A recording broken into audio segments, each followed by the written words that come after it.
Iran Israel চলমান যুদ্ধে আমরা মুসলিমরা কোন পক্ষ নিব? কেননা ইরানি মুসলিমদের আকীদা ও আমাদের আকীদার মধ্যে ব্যাপক পার্থক্য রয়েছে।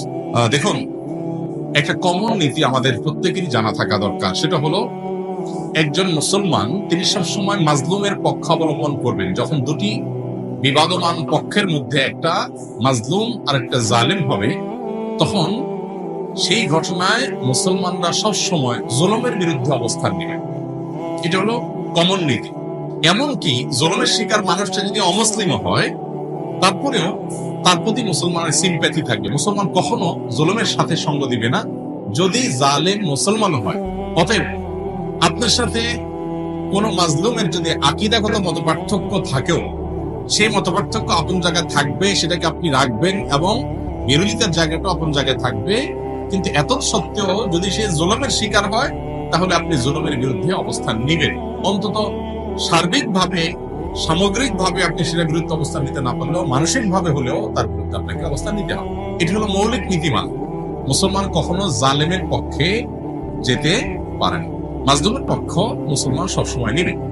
এক্ষেত্রে সূরা রুমের যে ঘটনা, সেটা আমাদের জন্য একটা বিশেষ নির্দেশনা হতে পারে।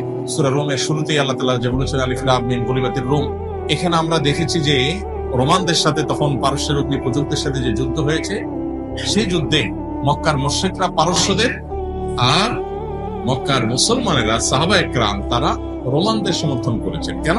কারণ রোমানদের সাথে আকীদাগত মতপার্থক্য থাকে সত্ত্বেও তারা আসমানি ধর্মে বিশ্বাসী, মুসলমানরা আসমানি ধর্মে বিশ্বাসী। এই জায়গাতে মিল আছে, এই যে ঐক্যের একটা যোগসূত্র আছে, সেটার ভিত্তিতে তাদের প্রতি সমর্থন ছিল। আর পারস্যের তারা মুশরিক ছিল, ঐক্যের যোগসূত্র ছিল না সে অর্থে, এই জন্য তাদের বিরুদ্ধে ছিল।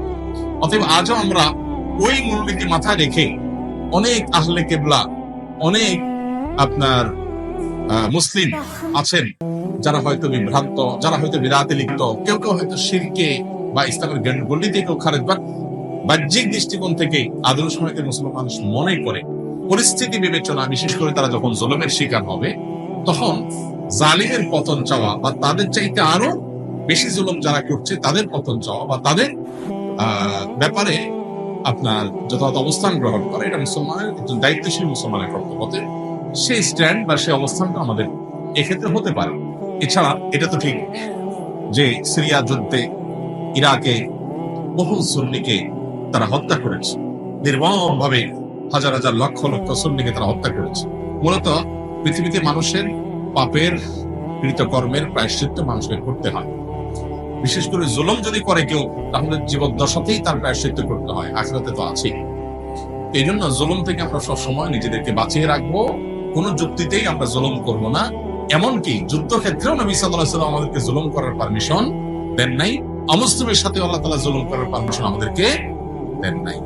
অতএব যে জুলুম আল্লাহ নিজের জন্য হারাম করেছেন, হাদিসে কুদসিতে আল্লাহ বলেছেন, ইন্নী হারামতু যুলমা আলা নাফসি, হে আমার বান্দারা, তোমরা জেনে রাখো আমি নিজের প্রতি নিজে জুলুমকে হারাম করে রেখেছি। ফালা তাযালামু, অতএব তোমরা একে অন্যের প্রতি জুলুম করিও না। এটা আল্লাহর কথা, হাদিসে কুদসি তিনি বলেছেন। সো জুলুম থেকে আমরা হাজার মাইল দূরে থাকবো, আমার দ্বারা যেন কারোর প্রতি অবিচার না।